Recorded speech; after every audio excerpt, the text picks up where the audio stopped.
ჩვენი ქორწინება თითქოს მარტო ქორწინება კი არ იყო. მე გავიზარდე მაგის ფილმებზე რას მეუბნები ყველაზე პირად ვიცოდი კარლოს ძალიან უყვარს საქართველო. ხარდამჭერი თუ აღმოჩნდა შენს ამ სპორტულ მიმართულებით და თვითონ რამდენად აქტიურია ყველაზე მეტად ის მაბედნიერებს ხოლმე ამ პროფესიაში, რომ სხვა ადამიანებს ვეხმარები და ვისთვის არის ზუმბა ზუმბა არის ენერგიის გაცვლა. თავარი შეცდომა რასაც უშვებენ დამწყები მოვარჯიშეები იმის მოლოდინი, რომ ერთ კვირაში ან ორ კვირაში მე უკვე რაღაც ათლეტური აღნაგობა მექნება. ეს ჩქარა არ ხდება. როცა საჯაროდ აკეთებ ამ დანაპირებს, თითქოს უფრო მეტი პასუხისმგებლობით ექნება. ჩელენჯია, გამოწვევა. კი, ნამდვილად.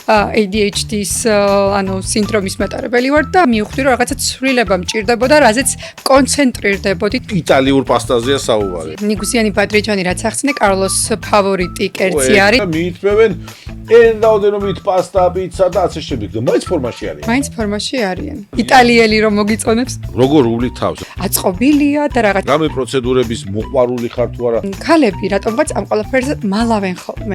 მაინც დაბერდები, რატო იკეთებ ამას? მეუბნებიან ხოლმე ხშირად, რომ კარლო უფრო რომ სიცილიელ გოგონას გავხარ და წარმოედგინე ხა ეხლა წარმოიდგინე სოფილორელი რომ ხა ერთად ჩავმივირთმევთ და სოფლიოში ყველაზე ლამაზი ქალი რომ გეტყვის კომპლიმენტს მაგას რა ჯობია პაპარაცები გაწუხებენ ხოლმე ეს უფრო იტალიაშია ხოლმე რას ეძახი ქალბატონ სოფიას ეძახი დაიხარჯა შეივსე წყალი მთის გადაცემას წარმოგიდგენთ წყალი მთის